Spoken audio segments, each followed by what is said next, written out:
पिछले क्लास में। आज हम स्टार्ट कर रहे हैं यूनिट 4।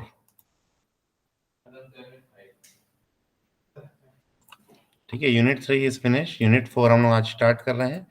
तो यूनिट 4 में दो हमें टॉपिक पढ़ने, एक है हमारा सिस्टम डिजाइन और एक है हमारा डेटा डिजाइन। ठीक है, तो दो पर्टिकुलर जो है वो चैप्टर पढ़ने हैं इसमें, एक सिस्टम डिजाइन और एक डेटा डिजाइन। तो आज हम लोग स्टार्ट करते हैं सिस्टम डिजाइन। ठीक है, so during analysis the focus is on what needs to be done independent of how it is done। तो जब हम एनालिसिस कर रहे थे यूनिट 3 में, ठीक है, जैसे हमने डोमेन एनालिसिस हमने फोकस किया था, तो उसमें हम लोग क्या कर रहे थे, हमें क्या चीजें करनी है, क्या चीजें बनानी है, वो हम उस पर ज्यादा फोकस कर रहे थे और उससे रिलेटेड हम क्या कर रहे थे, मॉडलिंग कर रहे थे। ठीक है, कैसे करनी है वो हम ज्यादा इम्फेसाइज उसमें नहीं कर रहे थे, इम्प्लीमेंटेशन डिटेल्स पे हम लोग या डिजाइन डिसीजंस पे हम लोग नहीं पहुंच रहे थे। ठीक है, but during design developers make decisions about how the problem will be solved, first at high level and then with more details। ठीक है, तो अब क्या कर रहे हैं, अब हम क्या कर रहे हैं, डिसीजंस ले रहे हैं डेवलपर्स, ठीक है, या डिजाइनर्स जिसको बोल सकते हैं हम लोग। वो क्या कर रहे हैं कि प्रॉब्लम को कैसे सॉल्व करना है, उसके लिए क्या कर रहे हैं, एक हाई लेवल डिजाइन और एक हाई लेवल डिजाइन को हम बोलते हैं प्रिलिमिनरी डिजाइन, और एक हम बनाते हैं डिटेल डिजाइन, जिसमें हम क्या करते हैं, सारी डिटेल्स को हम क्या करते हैं, लिखते हैं। सो हाई लेवल डिजाइन मीन्स आपको क्या करना है, अगेन इसके लिए भी आपको क्या करनी पड़ेगी, मॉडलिंग करनी पड़ेगी। हाई लेवल डिजाइन के लिए हाई लेवल मॉडल्स क्रिएट करेंगे आप, लाइक आपका फ्लो चार्ट हो गया, या आपका स्ट्रक्चर चार्ट हो गया, ठीक है, या फ्लो डायग्राम हो गया आपका। तो ये सब आपके क्या हो जाएंगे, हाई लेवल डिजाइन बनाएंगे, और फिर मोर डिटेल्स डिजाइन बन जाएंगे। तो डिटेल डिजाइन में आप बनाते हैं जो भी आपकी क्लासेस आपने बनाई हैं। ठीक है, अगर हम ओएडी की बात की जाए, तो जो भी क्लासेस हमने डिजाइन की हैं उनका हमने क्लास नेम डिजाइन कर लिया है, डेटा डिक्शनरी डिजाइन कर लिया है एनालिसिस फेज में। और फिर हमने क्या किया था कि उन पर्टिकुलर क्लासेस के एट्रीब्यूट्स और ऑपरेशंस का नेम हमने स्पेसिफाई किया था, जिसमें भी ऑपरेशंस को हमने ऑप्शन रखा था कि आप स्पेसिफाई करते हैं तो ठीक, नहीं करते हैं तो भी ठीक है। हमको लेकिन डेटा डिजाइन करना था, तो उस क्लासेस के अंदर क्या क्या एट्रीब्यूट्स होंगे, कौन से प्राइवेट कौन से प्रोटेक्टेड, वो विजिबिलिटी हमें स्पेसिफाई करनी थी। अब डिटेल डिजाइन में हम क्या करते हैं, उन पर्टिकुलर जो भी ऑपरेशन है उनसे रिलेटेड हम क्या करते हैं, मेथड्स डिजाइन करते हैं कि ये क्या क्या मेथड्स लगेंगे उस पर्टिकुलर चीज को परफॉर्म करने के लिए, उनके क्या इनपुट होंगे, क्या उनके आउटपुट होंगे। ठीक है, तो कौन सा मेथड कौन से मेथड को कॉल कर सकता है, कौन सा मेथड किस पर्टिकुलर मेथड को आउटपुट दे सकता है, ये सब हम क्या करेंगे, डिटेल डिजाइन में हम तैयार करते हैं। So again this is an detail design, मतलब अभी भी आपको सिर्फ उस ऑपरेशन को सिर्फ डिफाइन ही करना है कि ये ऑपरेशन से हम ये चीज करेंगे, टोटली उसको इम्प्लीमेंटेशन हम नहीं करेंगे, इम्प्लीमेंटेशन इम्प्लीमेंटेशन फेज में होगा। ठीक है, तो हाई लेवल डिजाइन में हम बनाते हैं structure charts, flow diagrams and flow charts वगैरह। ठीक है, और डिटेल डिजाइन में हम बनाते हैं कि वो पर्टिकुलर जो ऑपरेशंस हैं उन ऑपरेशंस के लिए कौन कौन से मेथड्स लगेंगे, उन मेथड्स के प्रोटोटाइप्स क्या होंगे, इनपुट क्या होंगे, उसका आउटपुट क्या होगा, और कौन सा मेथड किस पर्टिकुलर मेथड को आउटपुट दे सकता है। क्लियर है? So system design is the first design stage for devising the basic approach to the solving the problem, and during system design developer decides the overall structure and style.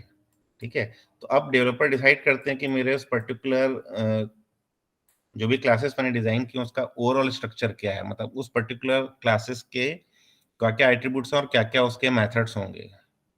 ठीक है, so system architecture determines the organisation of the system into सब systems. So इससे related एक बनाया जाता है system architecture. System architecture बनाया जाता है आपका हाई लेवल डिजाइन में, and in addition the architecture provides the context for the detailed decisions that are made in later stages।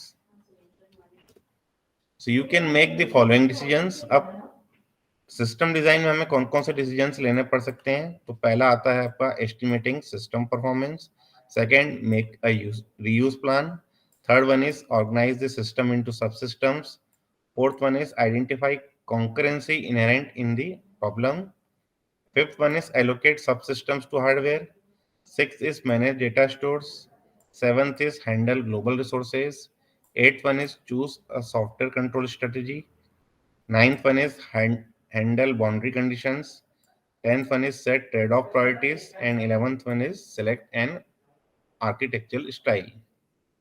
तो ये टोटल 11 हमें क्या करने हैं, डिसीजंस लेने हैं, किसको, सॉफ्टवेयर डिजाइनर्स को during the system design.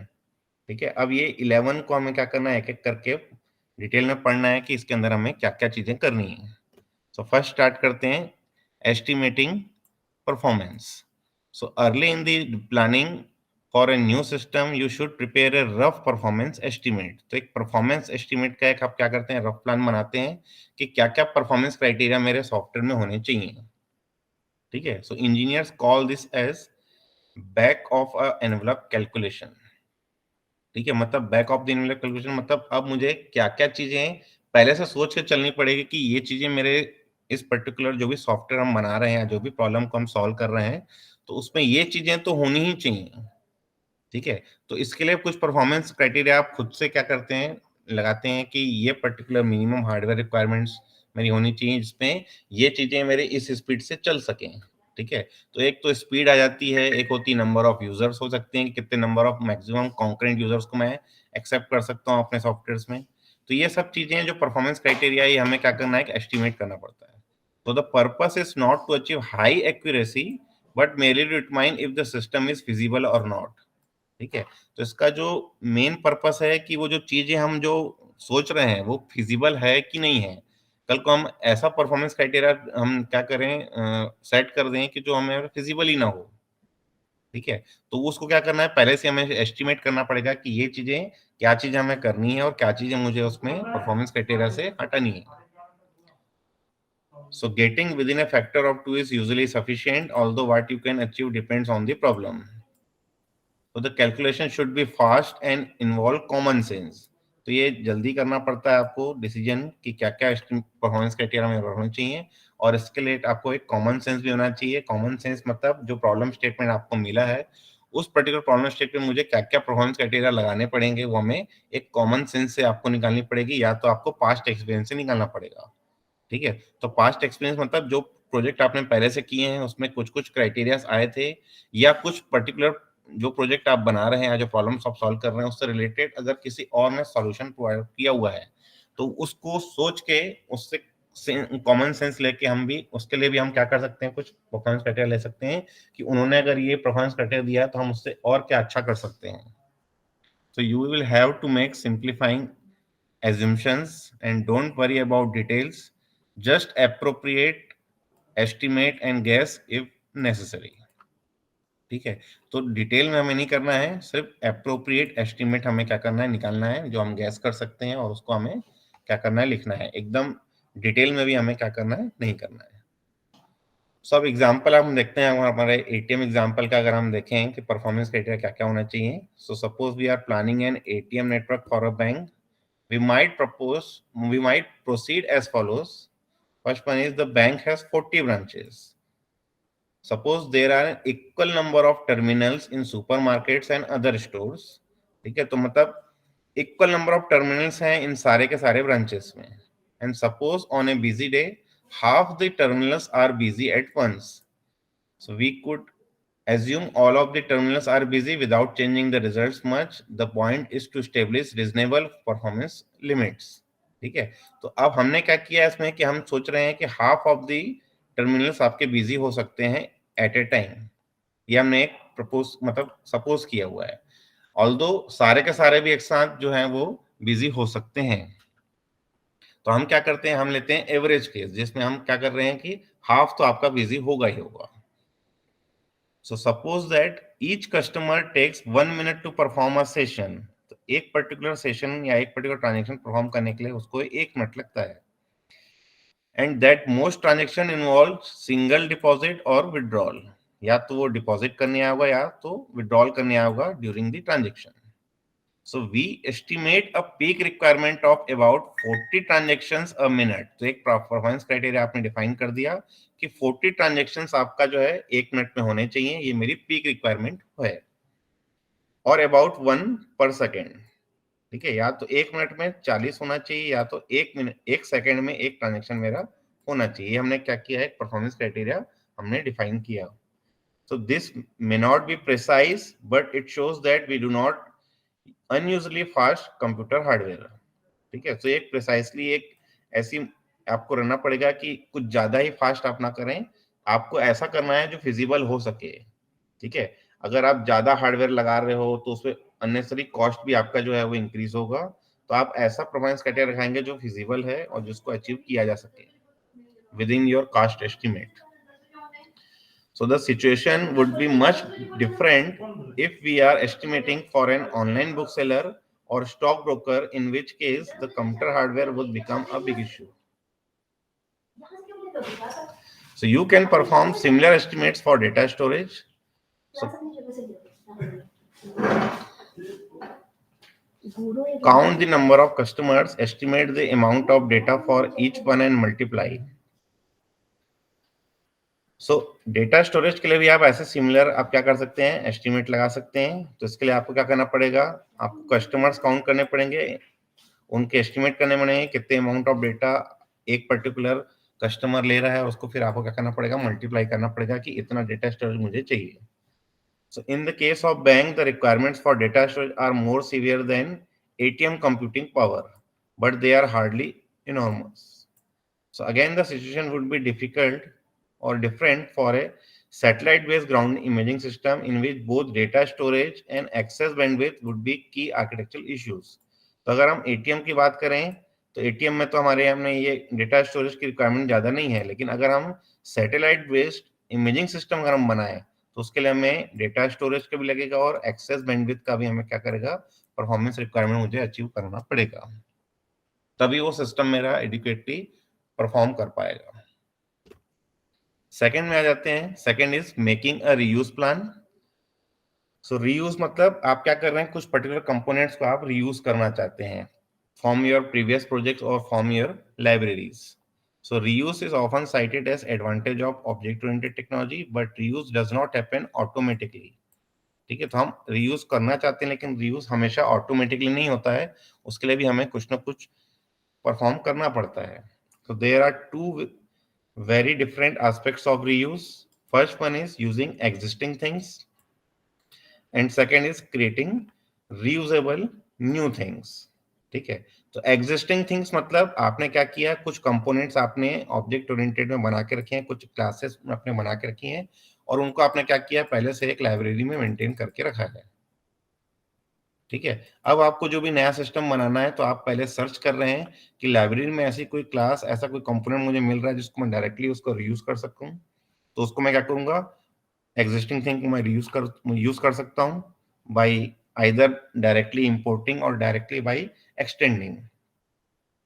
Second है क्रिएटिंग रीयूजेबल न्यू थिंग्स। अगर आपको लाइब्रेरी में नहीं मिलता है तो आप क्या करते हैं, उसको क्रिएट करते हैं और क्रिएट करके अपने प्रोजेक्ट में भी लगाते हैं और लाइब्रेरी को भी आप क्या करते हैं, अपडेट करते हैं, ताकि फिर से जब नया कोई प्रोजेक्ट लॉन्च हो आपका जो डेवलपमेंट में आए तो वो पर्टिकुलर प्रोजेक्ट के लिए भी आप क्या कर सकें, ये चीजें आप रीयूज कर सकें। So it is much easier to reuse existing things than to design new things for uncertain uses to come. Of course, someone must have designed things in the past in order for us to reuse them now. तो जैसा मैंने पहले कहा कि पहले से आप कुछ चीज कुछ लोग बना के लाइब्रेरी मेंटेन करे हुए हैं, तो आप उन लाइब्रेरी में से डायरेक्टली आप क्या कर सकते हैं, सर्च कर सकते हैं कि कौन सा चीज आपके काम का है और आपने डायरेक्टली उसको क्या किया, रीयूज कर दिया। So the point is that most developers reuse existing things and only a small fraction of developers create new things.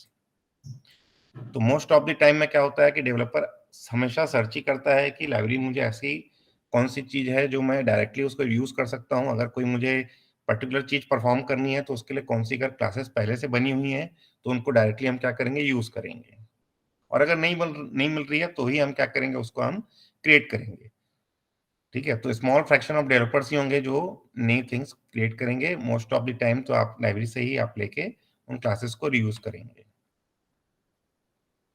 So reuse things include models, libraries, frameworks, and patterns. And reuse of models is often the most practical form of reuse. ठीक है, तो most practically आपका use जो होता है वो models ही होता है। And the logic in a model can apply to multiple problems. तो एक अगर पर्टिकुलर मॉडल आपने पहले से तैयार कर रखा है तो उसको आप मल्टीपल प्रॉब्लम्स के लिए भी उन लॉजिक्स को यूज कर सकते हैं। अब इनके अंदर हम देखते हैं, पहला आ जाता है library. So what is library? A library is a collection of classes that are useful in many contexts. So the collection of classes must be carefully organized so that users can find them. तो आप क्या करते हैं, उन library के collections को आप क्या करते हैं, मेंटेन करते हैं ताकि लोग उसको फाइंड कर सकें। ठीक है, तो जैसे आप जब भी जावा लैंग्वेज पढ़ते हैं तो आपको क्या करना पड़ता है कि एक जेडीके आपको इंस्टॉल करना पड़ता है। ठीक है, और जावा से रिलेटेड क्या होती है, एक लाइब्रेरी रहती है। उन लाइब्रेरी में आप क्या करना पड़ता है, सर्च करना पड़ता है कि कौन सी पर्टिकुलर क्लासेस है जिस क्लासेस को मैं यूज कर सकता हूं अपने प्रोजेक्ट में। ठीक है, तो वो पर्टिकुलर कलेक्शन जो है वो वेल ऑर्गेनाइज कलेक्शन है जिसमें आप क्या करते हैं, किसी क्लासेस को आप क्लिक करके उसके ऑपरेशंस को देख सकते हैं, क्या क्या ऑपरेशन से मैं क्या क्या चीजें कर सकता हूँ। So good organization takes a lot of work and it can be difficult to decide where to place everything. And online searching can help, but is no substitute for careful organization. And in addition, the classes must have accurate and thorough description to help users determine their relevance. तो आपको library आपको ऐसे रखनी पड़ेगी जो accurate भी हो और उसके सब सारे पार्ट का क्या होना चाहिए, डिस्क्रिप्शन अवेलेबल रहना चाहिए ताकि यूजर उसको देख सके कि कौन सी चीज मेरे काम की है। सो एक साइंटिस्ट है Carson, it notes the several qualities of good class libraries. First is coherence. So coherence means a class library should be organized about a few well-focused themes. Second one is completeness. That is, a class library should provide complete behavior for the chosen themes. ठीक है, तो आपकी जो class library है उसमें जो behaviour है वो कंप्लीट होना चाहिए। Third, consistency. सो कंसिस्टेंसी मतलब जो भी आपने मेथड्स उसमें डिजाइन किए हैं वो कंसिस्टेंट होने चाहिए। ठीक है, मतलब दो पर्टिकुलर मेथड के नेम सेम हो सकते हैं लेकिन दोनों का बिहेवियर अलग हो सकता है। सो उन पर्टिकुलर मेथड को हम बोलते हैं polymorphism method. So polymorphic operation should have consistent names and signatures across classes. तो कुछ पर्टिकुलर जो मेथड्स आपने क्रिएट किए हैं उनके नेम सेम हो सकते हैं लेकिन उनका सिग्नेचर अलग रहता है, ये हम पॉलीमॉर्फिज्म में पहले ही पढ़ चुके हैं। तो वो कंसिस्टेंट होने चाहिए, ऐसे नहीं कि एक ही फंक्शन को आपने दो जगह रखा है और दोनों के आर्गुमेंट भी सेम है और उनके वर्किंग भी सेम है। Fourth one is efficiency. So a class library should provide alternative implementation of algorithms such as various sort algorithms that trade time and space. तो आपको क्या करना है कि उन लाइब्रेरी में जितने भी एल्गोरिथम्स हैं रिलेटेड टू वन प्रॉब्लम, उन सारे के सारे प्रॉब्लम का मतलब उन सारे के सारे जो एल्गोरिथम्स के जो इम्प्लीमेंटेशन जो मेथड्स रखे हुए हैं उनमें आपको डिस्टिंग्विश करके एफिशिएंटली आपको चेक करना पड़ेगा कि जिसमें आपको कम टाइम और कब कम स्पेस आपको मिले उसको आपको क्या करना है, यूज करना है। तो वो लाइब्रेरी आपकी तभी एफिशिएंसी मानी जाएगी जब उसमें सबका आपने क्या किया है कि कितना टाइम लगने वाला है उसमें और कितना स्पेस लगने वाला है आपने उसमें स्पेसिफाई कर रखा है। ठीक है, जैसे यहाँ पे जो एग्जांपल दिया है वो है sort algorithms. So you have many sort algorithms, सबके अलग अलग टाइम कॉम्प्लेक्सिटी अलग अलग स्पेस कॉम्प्लेक्सिटी है। तो आप क्या करते हैं, उनमें से कौन सा सॉर्टिंग आपको यूज करना है वो आप लाइब्रेरी से सर्च करते हैं और फिर उनको आप यूज करते हैं। Fifth one is extensibility. That is, the user should be able to define subclasses for library classes. तो उनकी कौन कौन सी सब क्लासेस हैं वो आप एक्सटेंसिबिलिटी दे रहे हैं कि कितनी क्लासेस में वो एक्सटेंड हुए हैं ताकि हम किसी सुपर क्लास को एक्सेस कर सकें या सब क्लासेस को एक्सेस कर सकें, वो हम डिसाइड कर सकें। क्लियर है? Six one is genericity. So that means a library should use parameterize class definitions where appropriate. तो आपको जेनरिक क्लासेस भी क्रिएट करनी पड़ सकती हैं जिसमें मल्टीपल डेटा टाइप्स के जो आर्गुमेंट्स हैं वो एक्सेप्ट करें और उनको क्या करें, यूज कर सके। So unfortunately problems can arise when integrating class libraries from multiple sources. तो अगर मल्टीपल सोर्सेस से अगर आप क्लास लाइब्रेरीज लेते हैं तो कुछ प्रॉब्लम्स आ सकती हैं, ये वो आपको बोल रहा है। So developers often disperse pragmatic decisions across classes and inheritance hierarchies.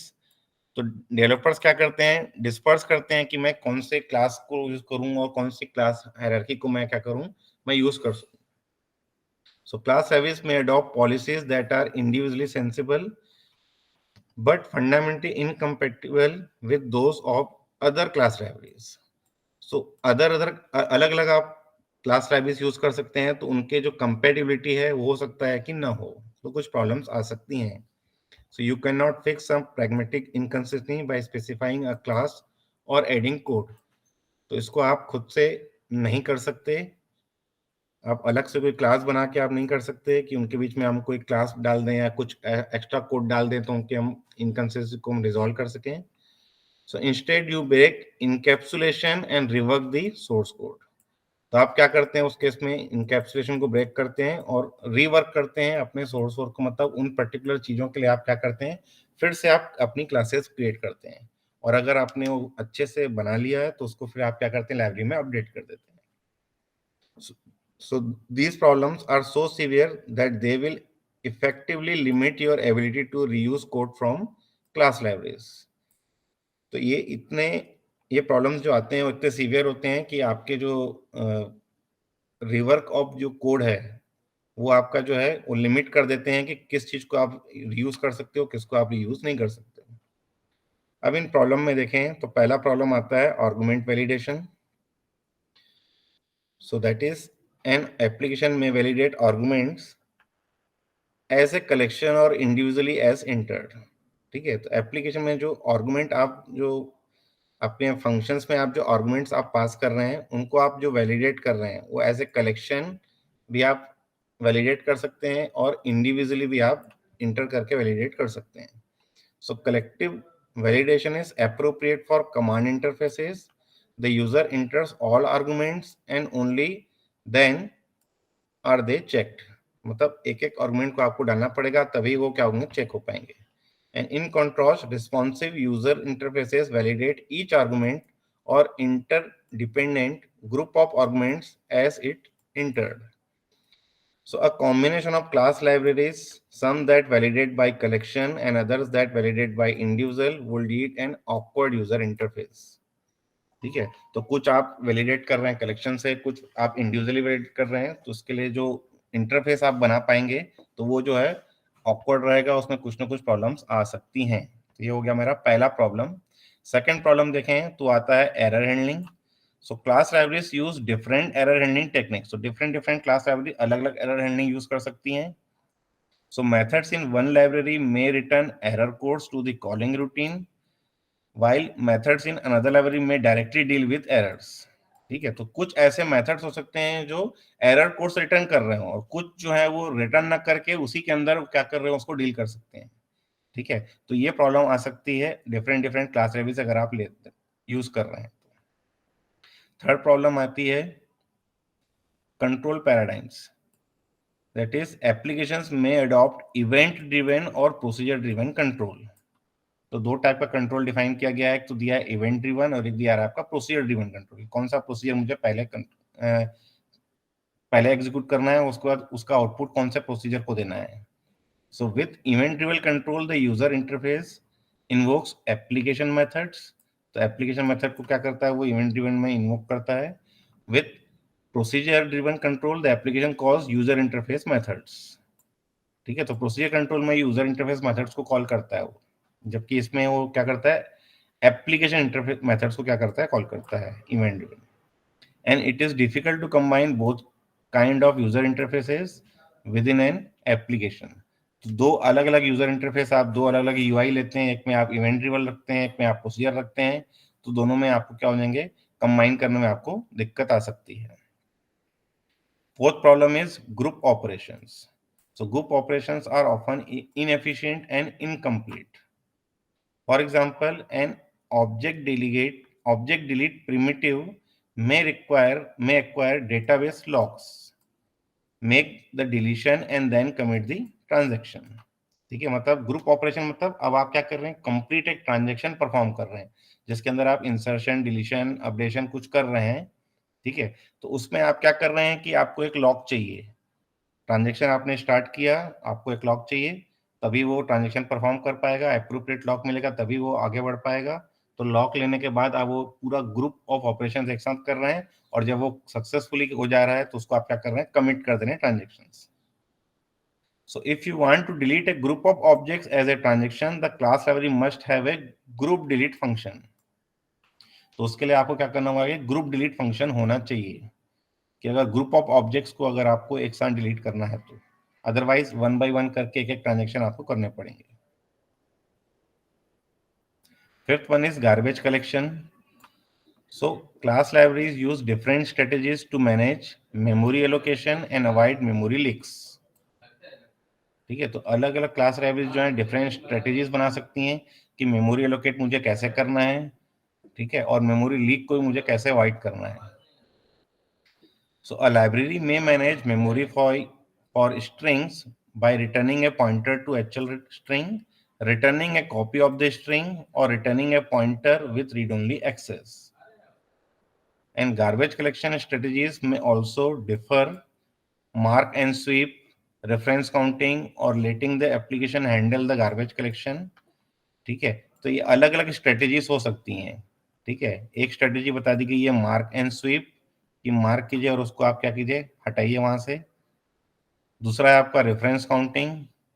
तीसरा है आपका letting the application handle the garbage collection, मतलब आप क्या कर रहे हैं, अपने पर्टिकुलर कंपाइलर पे ही छोड़ दे रहे हो, एप्लीकेशन पे छोड़ दे रहे हो कि वो जैसे आपको मैनेज करना है कीजिए। ठीक है, तो जैसे सी प्लस मुझे गार्बेज कलेक्शन जो है, वो गार्बेज कलेक्शन मुझे, अगर मैंने कोई चीजें अगर मैंने न्यू से एलोकेट की है सी प्लस प्लस में, तो मुझे डिलीट से उसको डिस्ट्रॉय करना पड़ता है, अदरवाइज वो गार्बेज गार्बेज ही रहता है। ठीक है, उसको हम बोलते हैं डेंगलिंग पॉइंटर, जिसको हमने एलोकेट किया है और उसको हमने डिस्ट्रॉय किया है, लेकिन उस मेमोरी को मैंने टोटली खाली नहीं की है। ठीक है, खाली नहीं किया मतलब वो डेंगलिंग पॉइंटर उसको अभी भी वो, मतलब वो मेमोरी वहीं पर है, उसको कोई पॉइंट नहीं कर रहा है। ठीक है, लेकिन जावा में क्या होता है, जावा में ऑटोमेटिक गार्बेज कलेक्शन होता है।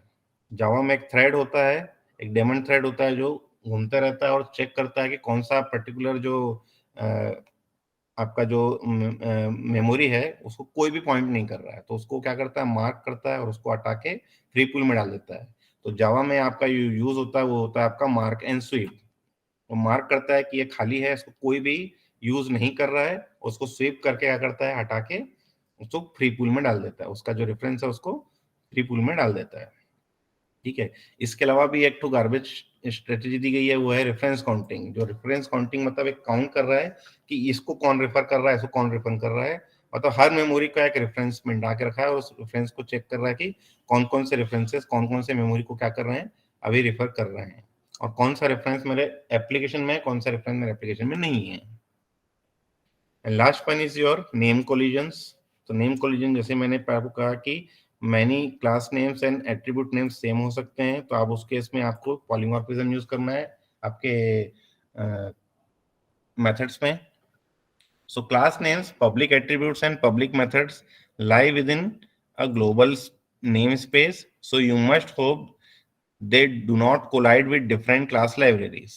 ठीक है, तो अगर आपने कुछ नेम ऑफ द क्लासेस या नेम ऑफ द एट्रीब्यूट्स या नेम ऑफ द मेथड्स आपने एक ही ग्लोबल स्पेस में रखे हैं सेम, तो डिफरेंट क्लास लाइब्रेरी में कोलाइड नहीं होने चाहिए।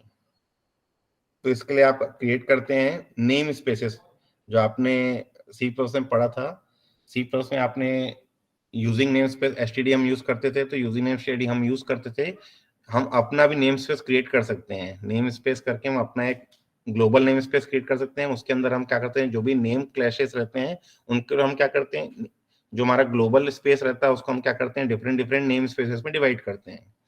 तो ये यूजिंग नेम स्पेस एसटीडी हम इसलिए लिखते हैं क्योंकि वो एक pre defined standard name space किया हुआ है, उसी के अंदर मेरा सी इन और सी आउट दो पर्टिकुलर ऑब्जेक्ट्स मेरे क्या है, डिफाइंड है।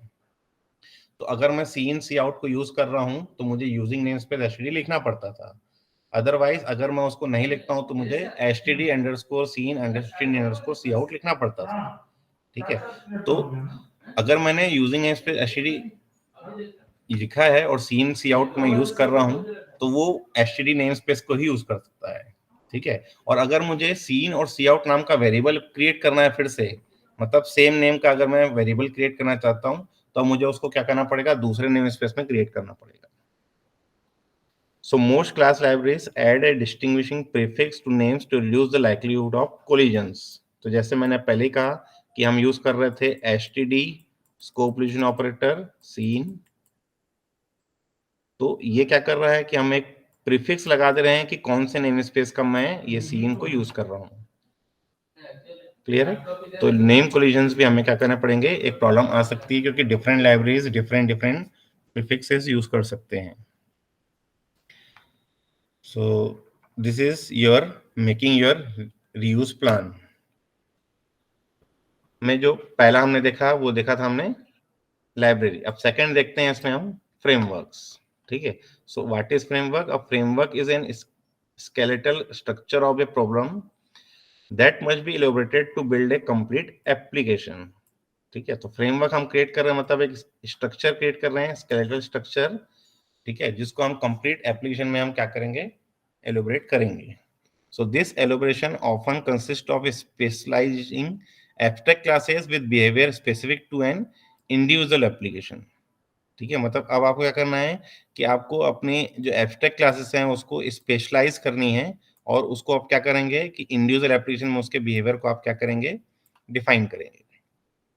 So a class library may accompany a framework so that the user can perform much of the specialization by choosing the. So a class library may accompany a framework so that user can perform much of the specialization by choosing the appropriate subclasses rather than programming subclasses behaviour from scratch. तो हम क्या करते हैं, ऐसा कुछ framework use कर सकते हैं जिसमें कुछ क्लासेस आपके पहले से क्रिएटेड हो और उस क्लासेस की हम क्या करें, सब क्लासेस क्रिएट करें। उनके प्रोग्रामिंग हम क्या करेंगे, सब क्लासेस हम क्या करेंगे, उनकी हम कोड करेंगे। हम स्टार्टिंग से फिर से स्क्रैच से हम कोडिंग करना स्टार्ट नहीं करेंगे, हम ऐसा सर्च करेंगे कि कौन सा क्लासेस को हम यूज कर सकें और उसकी हम सब क्लासेस डिजाइन कर सकें। So framework consists of more than just the classes involved and include a paradigm for flow of control and share invariants. And frameworks tend to be specific to a category of applications. Framework class libraries are typically application specific and not suitable for general use. तो ये जितनी भी framework class libraries रहती हैं वो application specific रहती हैं। जैसे आप जावा में यूज करते हैं तो जावा में आपके पास हाइबरनेट फ्रेमवर्क है, ठीक है, उसके अंदर कुछ क्लासेस बनी हुई हैं जिनको आप डायरेक्टली यूज कर सकते हैं। एक आपका स्प्रिंग फ्रेमवर्क है, एक आपका स्ट्रट्स है। ठीक है, तो दीज आर, एक आपका JSF है। तो दीज आर ऑल फ्रेमवर्क्स जिसमें आप क्या कर सकते हैं, कुछ पर्टिकुलर क्लासेस हैं जो प्री बिल्ट हैं, उनको आप डायरेक्टली क्या करते हैं, अपने उसमें यूज करते हैं। Third one is pattern. So a pattern is a proven solution to a general problem. तो एक प्रॉब्लम का क्या होगा, एक प्रूवन सॉल्यूशन है आपका pattern. So various pattern target different phases of the software development life cycle. There are patterns for analysis, architecture, design and implementation. तो analysis के लिए अलग पैटर्न हो सकता है, आर्किटेक्चर के लिए अलग पैटर्न हो सकता है, डिजाइन के लिए भी और इम्प्लीमेंटेशन के लिए भी आप कुछ पैटर्न्स क्रिएट कर सकते हैं। So you can achieve reuse by existing patterns. ठीक है, rather than reinventing solutions from scratch। मतलब अगर आपके पास पहले से कोई पैटर्न्स हैं तो उनको आप डायरेक्टली यूज कर सकते हैं। मतलब अगर कुछ पर्टिकुलर प्रॉब्लम स्टेटमेंट मुझे मिला है, उसको मैं क्या कर रहा हूँ, छोटे छोटे प्रॉब्लम स्टेटमेंट में डिवाइड कर रहा हूँ, और उसके छोटे छोटे प्रॉब्लम स्टेटमेंट में कुछ प्रॉब्लम स्टेटमेंट के लिए पहले से मैंने एक प्रोवन सॉल्यूशन तैयार करके रखा है, तो उसको मैं डायरेक्टली यूज कर सकता हूँ अपने एप्लीकेशन में। So a pattern comes with guidelines on when to use it as well as trade off on its use. तो इसके साथ क्या रहता है, गाइडलाइन रहती है कि इस पर्टिकुलर पैटर्न को आप कहाँ यूज कर सकते हैं, कब यूज कर सकते हैं। क्लियर है? So there are many benefits of patterns. One advantage is that a pattern has carefully considered by others and has already been applied to past problems. तो ये एक एडवांटेज है कि पहले से वो क्रिएटेड है और पुराने जो प्रॉब्लम्स है उसमें आपका जो है टेस्टेड है। So consequently, a pattern is more likely to be correct and robust than an untested custom solution. तो अगर आपको एक पर्टिकुलर सॉल्यूशन का नया से आपने कुछ पर्टिकुलर स्ट्रेटेजी बना के कुछ क्लासेस और कुछ उनको कोडिंग किया है या आपने या कुछ डिजाइन तैयार किया है, तो वो आपका उस पर्टिकुलर को आपको चेक करना पड़ेगा कि वो सही भी है कि नहीं। लेकिन अगर आपने कुछ पैटर्न्स को आप रीयूज कर रहे हैं तो उसका एक एडवांटेज ये भी है कि वो करेक्ट रहते हैं, क्योंकि वो पहले से जो है प्री टेस्टेड रहते हैं. And also when use patterns, you tap into language that is familiar to many developers. जब आप पैटर्न्स यूज करते हैं तो आप ऐसे फैमिलियर लैंग्वेज में लेते हैं जो पर्टिकुलर लैंग्वेज में आप कोडिंग करना चाह रहे हैं, जो पर्टिकुलर में आपका डेवलपमेंट होने वाला है, तो उसके ही आप क्या करते हैं, पैटर्न लेते हैं. And a body of literature is available that document patterns, explaining their subtleties and nuances. And you can regard patterns as extending a modeling language. ठीक है, तो मॉडलिंग लैंग्वेज को आप एक्सटेंड करते हैं, उसको भी आप पैटर्न बोल सकते हैं. You need not think only in terms of primitives, you can also think in terms of recurring combinations. And patterns are prototyping model fragments that distill some of the knowledge of experts. तो जो prototyping model में जो हम prototype बना रहे हैं, उन prototype को ही हम क्या बोल सकते हैं, पैटर्न्स बोल सकते हैं. ठीक है, जो क्या कर रहा है, एक पर्टिकुलर आपके प्रॉब्लम स्टेटमेंट के एक पर्टिकुलर प्रॉब्लम फंक्शनल रिक्वायरमेंट को जनरेट करके बता रहा है कि इसको हमें कैसे सॉल्व करना चाहिए. ठीक है, तो जैसे हम प्रोटोटाइप मॉडल में हम दो टाइप के मॉडल बना रहे, दो टाइप के प्रोटोटाइप बना रहे थे. एक हो रहा था हमारा इवोल्यूशनरी, एक हमारा था थ्रोअवे प्रोटोटाइप. तो थ्रोअवे प्रोटोटाइप जो हम बना रहे थे, वो हम क्या कर रहे थे, अपने कस्टमर से सिर्फ और सिर्फ रिक्वायरमेंट जब जनरेट करवा रहे थे, तो हम एक प्रोटोटाइप बना के दिखा रहे थे कि आपका ये प्रॉब्लम जो हम इस तरह सॉल्व करेंगे. तो वो जो प्रोटोटाइप आपने जब बनाया था, तो उस प्रोटोटाइप को आप डायरेक्टली आप अपने सब प्रॉब्लम्स में उनको यूज कर सकते हैं. So a pattern is different from a framework. A pattern is typically a number of classes and relationships. The small number of classes and relationships हैं उसको हम pattern बोलेंगे. And in contrast, a framework is sir much broader. Hmm. Sir किसी का meet leave हो गया था, वो उसको रीजॉइन करना है. किसका? अनमोल.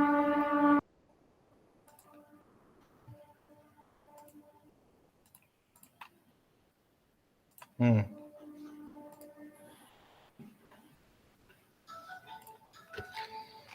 So in contrast, a framework is much broader in scope, typically at least an order of magnitude larger, and covers an entire subproblem and application. तो अगर आप लार्जर प्रॉब्लम्स के लिए जा रहे हैं तो उसको हम बोलेंगे फ्रेमवर्क, और अगर स्मॉल नंबर ऑफ क्लासेस और स्मॉल प्रॉब्लम्स हैं तो उसको हम उनके सॉल्यूशन को हम बोलते हैं पैटर्न.